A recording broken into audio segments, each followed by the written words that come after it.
You are listening to the Keep the Weight Off podcast with Dr. Angela, episode number 6. Welcome to the Keep the Weight Off podcast, where we bust all the dieting myths and discover not just how to lose weight, but more importantly, how to keep it off. We go way beyond the food, and we use science and psychology to give you strategies that work. And now your host, Dr. Angela Zechmann. Hey everyone, and welcome to the podcast today. I am so glad to have you here with me listening along. I have been thrilled with all the great feedback on this podcast, and I want to thank all those of you who have left a review. And I do want to ask those of you who have not, if you're getting a lot out of this podcast, please do make sure to subscribe and to rate the podcast and to leave an honest review. That would be awesome. Now, some of you might not know me, and so I want you to know I'm a medical doctor, and I specialize in weight loss medicine. I'm also the creator of Journey Beyond Weight Loss, which is an online program designed to help people lose weight and, more importantly, keep it off, right? And that's why we have the Keep the Weight Off podcast. So what I'm in the middle of right now is a 3-part series on how the food industry hooks us. And what I want you to understand is that if you have been struggling with your weight, this is not your fault, okay? So many people blame themselves. And what I want you to understand, there is a food industry, mostly based in the United States. So wherever in the world you are, we now have what's called the global industrialized diet, which all started with all of this processed crappy stuff that we have here in the States that we sell for very cheap, and it's highly addictive. And I want you to know just what it is that the food industry is up to. In this 3-part series, I talked last time about how the food industry gets us to crave their foods. I'm going to talk today about how they hook our kids. And then next time, I'm going to talk about how they hook us with convenience. Okay, so that's the 3 C's of the food industry tactics: cravings, children, and convenience. And if you want to learn more about this, I would highly recommend a book called Salt, Sugar, Fat by Michael Moss. This book is awesome, and the material that I am presenting today, I am going to actually read parts of it straight from this book. Okay? So I want to talk about our kids today, our sweet, innocent children. Remember when you were a child and life was just simple? It was simple. Well, what I want you to know is that if you were born in the late 50s or in the 60s or later, I've got some interesting news for you. Most likely, you were quietly manipulated by the food industry from the time you were a very small child. Okay? And unfortunately, these days, even toddlers these days are really getting targeted. So parents are rushed, they're trying to do too much. And so the food industry has developed these really convenient toddler foods for the kiddos. Unfortunately, they're filled with sugar. And if you've heard some of my previous podcast episodes, you might know that sugar is a very highly addictive drug. So that's what we're going to talk about today, how the food industry hooks children. So think about what were your favorite foods when you were a child. Mine were Frosted Flakes, Hydrox cookies, I talked about them in a previous podcast, and chocolate ice cream. So mine were Frosted Flakes, Hydrox cookies, and I told you about that one in a previous podcast, and chocolate ice cream. The Frosted Flakes addiction started when I was very young. I loved Tony the Tiger. He'd say, "They're great, right?" Well, I fell for it. Nowadays, you can find all sorts of cereals marketed to children with favorite cartoon characters on the box. So think about the Trix Bunny or the Captain and Captain Crunch cereal. So, how does the food industry do this? How does the food industry get kids interested in their products? And here's the deal. They know that if they can get a child interested in their products at a very young age, they're going to have a customer for life, right? How many of us are still buying cereals? Those favorite cereals from when we were kids. So, how do they do this?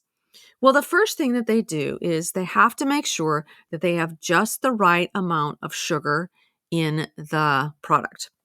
So, this is called the bliss point, and I explained that in last week's podcast. In a nutshell, the bliss point is what food industry scientists work very hard to achieve.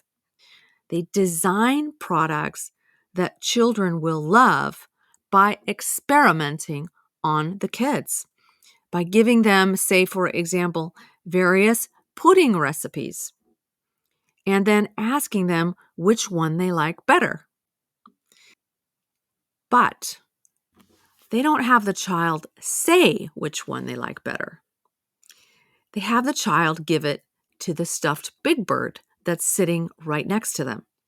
You see, the researchers know that if they ask a kid whether they like ice cream better or broccoli, the kid's going to say broccoli in an effort to please the adult because they know that's what the adult wants to hear. Kids are smart, guys.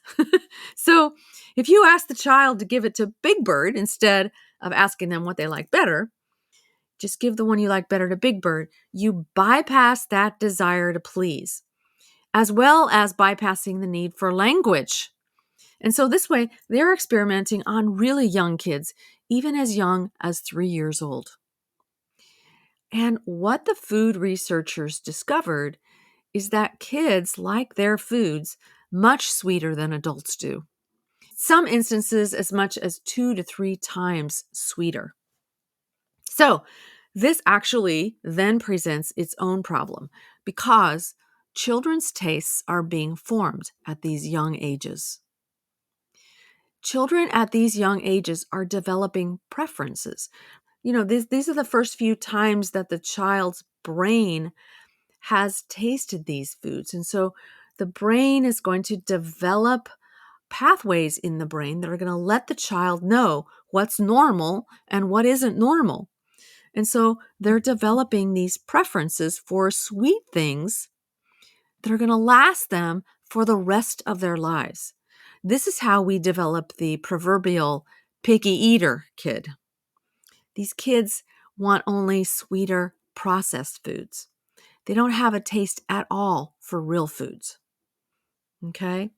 Now, I'm going to quote from the book Salt, Sugar, Fat by Michael Moss. He interviewed a food researcher named Dr. Julie Manella. And she said, quote, "I think that anyone who makes a product for a child has to take responsibility because what they are doing is teaching the child the level of sweetness or saltiness that the food should be." And that's end quote. Okay. So Dr. Julie Manella said, quote, "I think that anyone who makes a product for a child has to take responsibility because what they're doing is teaching the child the level of sweetness or saltiness that the food should be." End quote.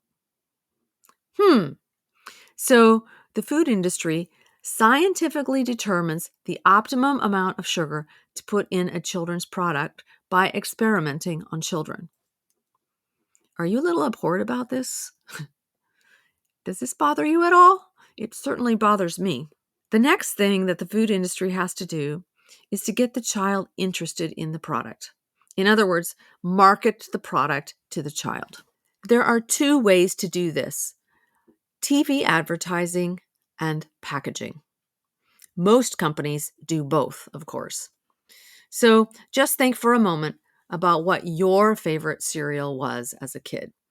So I remember loving those Frosted Flakes, but I also loved Cinnamon Toast Crunch and Cocoa Pebbles. You remember the ones with the Flintstones on the box?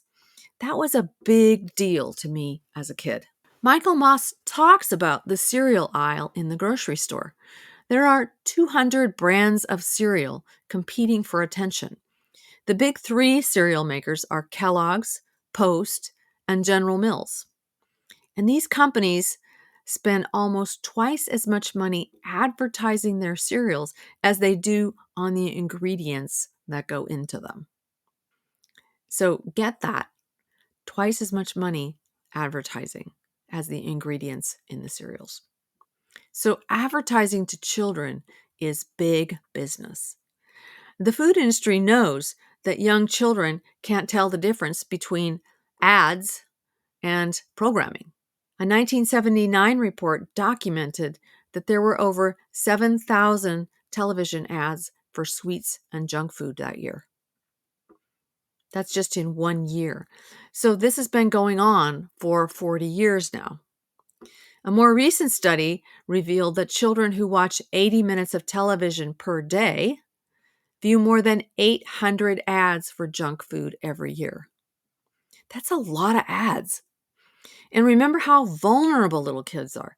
They believe what they see. They don't realize that they're being quietly manipulated. They only know that cereal or juice or candy looks really good, and when they see it in the grocery store, they want it. And I know, I've been the victim of this as a parent myself. Now, here's the part that I find really interesting. Sometimes the food industry will pretend to be on the parent's side. So in 2010, Frosted Mini Wheats developed an award-winning marketing campaign called Mom's Homeroom. The idea was to help moms help their kids do better in school by acting as this one-stop shop for school-related resources, including the idea that the child needs to be full and focused for school with a good breakfast of Frosted Mini Wheats before school. The marketing genius behind this said, Frosted Mini Wheats proved that we were not only talking the talk, we were mom's true partner in helping her kids succeed in school. But here's the deal. Frosted Mini Wheats will do nothing to help our kids focus. One 25 biscuit serving of Frosted Mini Wheats has 13 grams of added sugar, which actually has the opposite effect of full and focused. The sugar is going to make them hyper, it's going to make them unfocused, and it's going to make them hungry just a few hours later. Then there's another interesting children's product called Lunchables. It's another one that's actually more of a product for busy moms who are rushed in the morning trying to get kids' lunches packed and get them out the door. Michael Moss talks about how Lunchables came to be. In the late 80s, bologna sales were down, and Oscar Mayer was in trouble. They needed to think of a new way to market bologna. Bob Drain was the guy in charge of marketing at Oscar Mayer at that time, and he was a bit of a genius. He gathered a bunch of creative people at the company all together, and they began to think through ideas. They already knew that mothers of school-aged children had told them that mornings were really hard, trying to get the kids dressed, get them breakfast, get the lunch made, all that stuff that has to happen so quickly in the morning. So they decided to try to make this little package of bologna slices with cheese and crackers. And the way it was packaged, it was almost like a gift that mom was giving her child on the way out the door. And the kids loved them. Lunchables flew off the shelves. It turns out that the reason the kids loved them so much is because it gave them a chance to play with their food. They had to assemble it in order to eat it. They were in charge of how they ate them, and they loved it. When Lunchable sales eventually started to wane, Oscar Mayer decided to spruce Lunchables up by, guess what? Adding sugar to it. Candy bars and Capri Sun drinks. And they made all these different varieties of Lunchables, like pizza Lunchables and taco Lunchables. And even now, even though they're not nutritionally sound, With tons of saturated fat and tons of sugar, Lunchables fly off the shelves. They are the perfect kid lunch. So this is still going on, and the food industry is targeting younger and younger children. So now we have this dizzying array of toddler milks and snacks and squeezy packets, and it's all so convenient. Parents can just throw them back to the kid in the car seat, in the back seat. But these things are full of sugar, further training children into thinking that all foods should taste sweet. For example, the Gerber fruit yogurt pouch has 5 grams of added sugar. Some of these products actually boast ingredients that are supposed to make children stronger and smarter or boost their immune system. So, for example, Happy Baby Superfood Puffs are a good example of a completely processed baby snack that delivers just a lot of organic rice and fruit puree, along with all of these processed vitamins. I have in front of me 2 other examples of kid foods that would appear to be healthy. The first is a yogurt made for kids. It's Chobani Gimmies, chocolate chunk cookie dunk, yogurt crunch. And it's got a picture of a cartoon chocolate chip cookie on the front of it, happily surfing. The packaging says that it's protein packed and there's nothing artificial in it. But the second ingredient is cane sugar. And this actually has 14 grams of added sugars.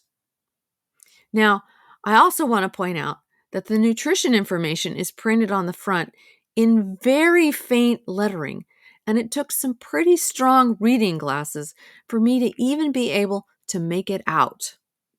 So I would call this a deliberate attempt by the food industry to hide the ingredients from parents who may be trying to work hard to feed their kids less junk. Another example is Earth's Best Organic Sunny Days snack bars. It has Sesame Street on the label and a photo of lovable Elmo on the front. It's made with real organic strawberries. But the second ingredient is organic cane syrup. And the third ingredient is organic rice syrup. That's sugar. So, do you see how the food industry is doing this? Just very quietly adding sugar to everything, disguising it as something healthy so parents will buy it, adding just the right amount of sugar to stimulate the child's bliss point, putting lovable Sesame Street characters or fun cartoon characters on the packaging, and creating food addicts in the process. These children grow up craving sugary foods constantly. They become picky eaters. Vegetables don't taste good to them because they don't have enough sugar in them. So, how is this affecting our kids? Well, here are some of the most recent statistics on childhood obesity. This is 2016 data from the Centers for Disease Control in Atlanta, and these are statistics from the US. So, America's 2 to 5-year-olds, 13.9% of them have obesity. America's 6 to 11-year-olds, 18.4% of them have obesity. America's 12 to 19-year-olds, 20.6% of them have obesity. That's 1 in 5 by high school. 1 in 4 high school students has prediabetes. You get that? 1 in 4 has prediabetes. And we're now screening 10-year-olds for adult onset diabetes. We actually have an epidemic of adult onset diabetes among our children. So think about that for a minute. As a medical profession, we have a hard enough time trying to help an adult in their 40s or 50s or 60s deal with diabetes. But we have no idea how to help a child grow into adulthood with adult onset diabetes and try to live a normal lifespan. if these children are even going to live that long at all. I also want you to know that what the food industry is doing is costing us far more in healthcare dollars than the profit that they're making. Listen to this. A Robert Wood Johnson Foundation study found that childhood obesity costs us $14 billion with a B in direct healthcare costs. That's a lot of money. Please also think about the cost to our children's self-esteem. I mentioned in a past podcast the documentary called Fed Up, and they follow children around, and you can really see the devastating effects that obesity has on these children's self-esteem. So the effects of sugar in the brain are profound and cause trouble with attention and mood. So many of our kids struggle to stay focused in school. They have a hard time regulating their moods, and so many of them become depressed. Many of these children are also victims of bullying behavior in school. So I'm concerned for the future physical and mental health of our children. Are you? So I'm not going to leave you hanging today because I want you to know what you can do about this. Here are a few things you can do today to help combat food marketing and throw a dent in corporate profiteering at the expense of our children. First thing, please limit kids' exposure to advertising. Don't fall for these food industry marketing tactics. Junk food is junk, no matter what cartoon characters are on the label or how convenient it is. See if you can help children watch channels without commercials. If you have children in your life, try to cook and eat real unprocessed foods. Now, this isn't easy. I totally get that. It takes time to prepare real unprocessed food, but it's not impossible. Maybe you could spend a couple of minutes on a Sunday bagging carrots and celery so that those are on hand to grab instead of fruit snacks. Tip number 3 is to avoid giving kids sugary beverages like Gatorade, which is terrible, or sodas. How about instead a little bit of ice water with some lemon or a strawberry in it or a raspberry in it? Kids would love that. Tip number 4 is to teach kids that it's important to nourish their bodies with good whole foods that will help them think clearly and give them tons of lasting energy.